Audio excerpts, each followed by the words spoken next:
बिस्मिल्लाहिर्रहमानिर्रहीम। अस्सलामु अलैकुम। Lecture number 14, database and math relations.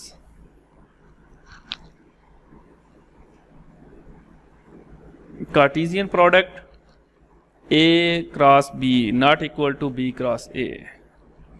बाकी सारी चीज़ें वही अप्लाई हो रही हैं, A plus B is equal to B plus A और A minus B not equal to B minus A, जो मैथ के बाकी रूल्स चल रहे हैं।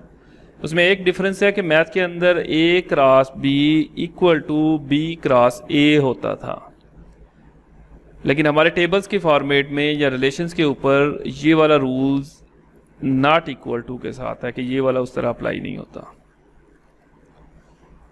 नेक्स्ट कुछ डिटेल है जी, डिग्री ऑफ अ रिलेशंस के किसी टेबल, रिलेशन कहते हैं टेबल को, टेबल की डिग्री क्या होगी? ये जो नंबर ऑफ कॉलम्स हैं ये उसकी डिग्री कहलाती है। अगर कहा जाए इस टेबल की number degree of relation student का, तो 1 2 3 4 होगा, हैज डिग्री 4। और cardinality of relations number of रोज को कहते हैं पूरी, ये 1 2 3 4 5 और ये वाली रोज शामिल नहीं होगी, ये डाटा नहीं है एक्चुअली, ये the name of the columns हैं। ठीक है, तो इस रिलेशन की जो कार्डिनैलिटी है, इसमें रिकॉर्ड जो है वो 5 है, तो 5 इसकी कार्डिनैलिटी कहलाएगी। रिलेशन की कीज जिसे फॉरेन की कह देते हैं जो कीज हमने पढ़ी थी उसमें सिर्फ एक फॉरेन की शामिल नहीं थी। फॉरेन की क्या होती है? किसी टेबल की प्राइमरी की रेफरेंस के तौर पे किसी टेबल में आए तो वो फॉरेन की कहलाती है। जैसे ये एम्प्लॉय का टेबल है, तो ये एम्प्लॉय आईडी है, ये नेम है, ये क्वालिफिकेशन आ गई। अच्छा, यहाँ पे डिपार्टमेंट आईडी है और डिपार्टमेंट आईडी डिपार्टमेंट वाले टेबल के अंदर प्राइमरी की है और इसके अंदर ये फॉरेन की है। देखें नीचे डॉटेड लाइन लगी हुई है, प्राइमरी की के नीचे इस तरह स्ट्रेट लाइन लग रही होती है, तो ये इस टेबल के अंदर ये फॉरेन की कहलाएगी।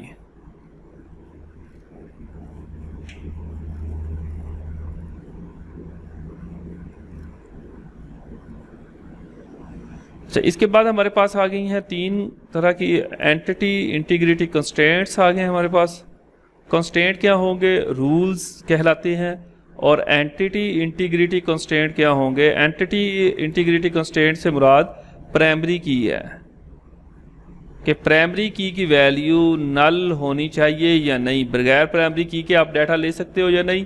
ठीक है, तो उसे अगर नल वैल्यू दे देंगे तो वो बगैर वैल्यू के लेंगे। तो प्राइमरी की जो है वो एम्प्टी नहीं हो सकती। ठीक है, तो primary key can have the null value in any of the instance.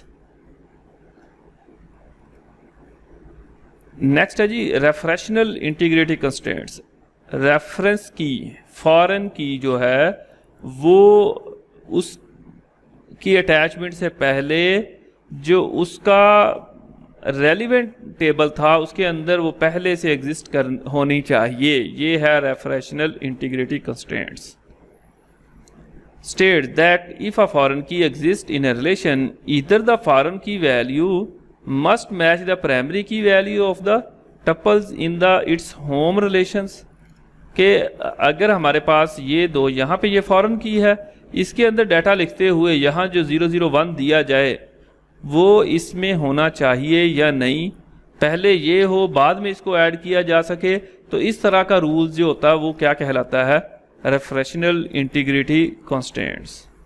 मतलब ये चीज़ों को रिलायबल बनाता है, पॉसिबल बनाता है, उसको ज़्यादा कह लें कि ना ट्रूथेबल और क्लीन बना देता है कि इंटीग्रिटी है ना।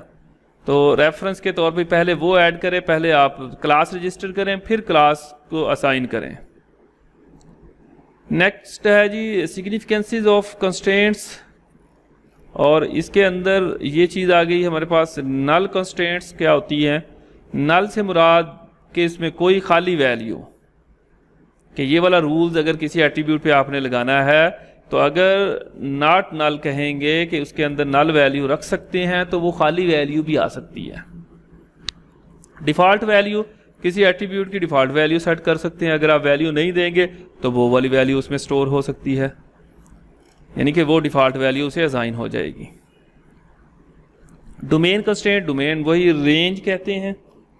तो रेंज फॉर एग्जांपल सैलरी की रेंज है या स्टूडेंट के रोल नंबर की रेंज है, तो वो उसकी डोमेन कंस्ट्रेंट आ जाएंगे। इसी तरह कह लें कि नेम है तो वो टेक्स्ट होगा, नंबर नहीं होगा तो ये उसका डोमेन आएगी।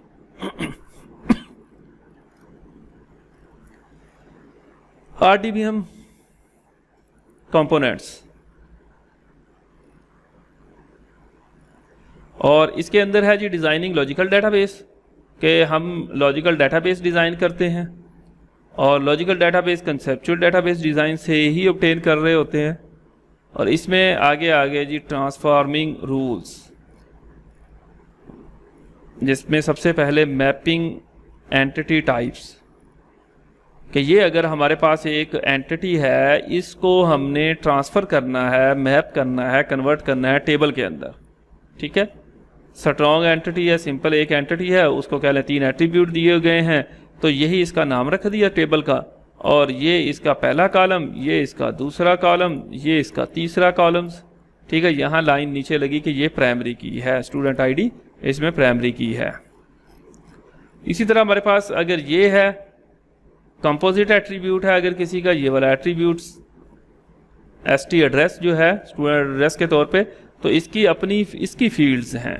ठीक है, तो ये क्या होगा कि ये वाला जो हमारे पास स्टूडेंट है, स्टूडेंट आईडी, नेम और स्टूडेंट डेट ऑफ बर्थ हम इसमें रखेंगे और इसका अलग से टेबल बना देंगे, स्टूडेंट एड्रेस का पूरा टेबल, और इसमें ये सारे इसके कॉलम्स इसके अंदर अलग अलग आ जाएंगे। तो ये कंपोजिट को इस तरह अलग टेबल में मैनेज करते हैं। कन्वर्ट कर रहे हैं अब हम उस डायग्राम को टेबल्स के अंदर। Transformation of multi valued attribute, multi valued यहाँ इसमें ये दायरा लगा हुआ है, अगर ज़रा गौर से देखेंगे तो आपको ये डबल डॉट नज़र आएगा, ये वाली चीज़। ठीक है, तो ये मल्टी वैल्यूड है, बाकी नहीं है, बाकी सॉलिड्स हैं। तो ये मल्टी वैल्यूड है, तो इसको तो हमने कर लिया था अलग, ये वाला काम। ठीक है, ये ऊपर वाला है। अब इसमें एक ही नया है ST हॉबीज़, तो इसका अलग से हम टेबल बना देंगे ST हॉबीज़। अब यहाँ पे देखें ST हॉबीज़ ही एक फील्ड है, लेकिन इसके साथ ये अटैच करेंगे ST ID, ये यहाँ पे भी थी जो इसके अंदर नहीं है। ठीक है, ये जो चीज़ है ये फॉरेन की कहलाती है। अभी किस स्टूडेंट का ये एड्रेस है, किस स्टूडेंट का ये हॉबीज़ हैं, और एक से ज़्यादा एड्रेस भी दे सकते हैं, एक से ज़्यादा कह लें कि हॉबीज़ आएंगी। तो अब हॉबीज़ पता नहीं कितनी हो सकती है, तो स्टूडेंट का ID 001 हॉकी, 001 क्रिकेट, मतलब 001 2 गेम्स खेल सकता है।